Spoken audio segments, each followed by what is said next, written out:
What up guys, it's Jake and Joe here. We're going to go through our top 10 tips for beginner boulders.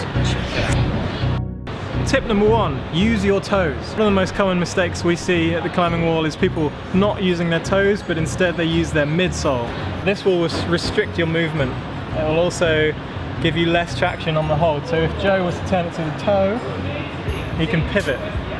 Ooh, look at that pivot. It will also allow you to reach further, so you can go right up onto your tiptoes. Climbing shoes are designed specifically so that you can stand on small holds like this. If you tried to stand on that hold on the midsole, you'd slip straight off. Wouldn't be possible. Tip number 2, use your legs. They are some of the biggest muscles in our body. It's not all about pulling and climbing. Sometimes you've got to push with those legs, okay? So climbing, we want to try and be as efficient as we can. Particularly on a slab wall, we're going to try and use our legs because they can really push us up this wall. So when I'm climbing here, I'm going to bring my weight over and really push up with my leg. I'm not just pulling up with my arm like this, okay? We're not dragging ourselves up the wall. It's also really important on the overhang that we use our legs to push us towards these holds. We're going to use a combination of push from the legs and a bit of momentum to swing ourselves towards the next hold. Number 3, climb with straight arms. And this ties in quite nicely with tip number 2. Climbing with bent arms will cause you to fatigue quicker. If you climb with straight arms, it allows you to relax and you can sort of hang on your skeleton. A good example of this is if you go to the supermarket and you're carrying your shopping bags home, how do you carry the shopping bags? Straight arms or bent arms? That's right, straight arms, because if you carry with bent arms, you're going to be so tired by the time you get home. Tip numero 4, read your route. There's no point finding the start holds, jumping on and just trying to work out along the way. You're going to waste energy, you're probably going to get your hands wrong, which means you're probably not going to get the top. Take some time before you start climbing, have a look where your route goes, try and work out what hand is going to go to what hold before you jump on the wall. It's going to make it a lot easier and you're going to get more sense.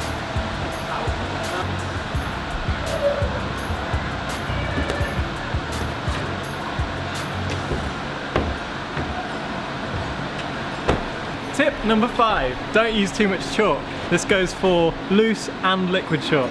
If you use too much, it can actually have a detrimental effect on the traction you have on the holds. This is especially important for liquid chalk. If you use too much, it's going to take too long to dry and you might end up climbing with wet hands. So for loose chalk, if you use too much, it's effectively like climbing on dust. Imagine sliding off slopers with tiny little marbles below your palms. Less traction. Tip number 6, don't be afraid to fail. Part of this, falling is a good thing, okay guys? If you're falling, it means you're trying hard and it means that you're going to become a better climber. If you're not very good at something, you should work on it, work your weaknesses. If you can't hold onto a sloper, work on a sloper. If you fall off, that's fine. It means you're learning how to get better as a climber. If you watch any one of our videos, we're falling off, okay? It's because we're trying hard. Persistence is key if you want to get them sense. Tip number 7, climb with as many different people as you can. Variety is the spice of life. You'll learn a lot more and you'll learn a lot faster if you climb with people that are really good at dynamic moves, really good at slab static moves, really short people, really tall people. You'll learn everything. And what's really, really important is try and climb with people that are slightly better than you sometimes, because you'll learn so much.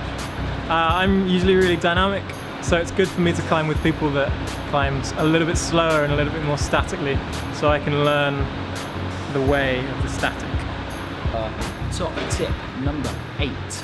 One of the most common questions we get asked is, what shall I train for climbing? Our best answer, don't. If you're just starting out, just climb. That's the best way for you to get strong. If you start training too soon, you're going to end up hurting yourself, you're going to tweak a finger, you're going to pull a muscle somewhere. For now, the best thing you can do is just get on that wall and keep climbing. The best training for climbing is climbing. Tip number 9, invest in a well-fitting pair of shoes. It's very important. If your shoes are too big, you cannot possibly progress.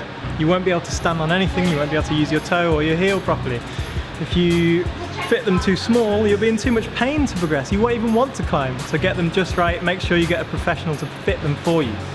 Finally, the most important tip of all, have fun. The best climber is the one with the biggest smile on their face.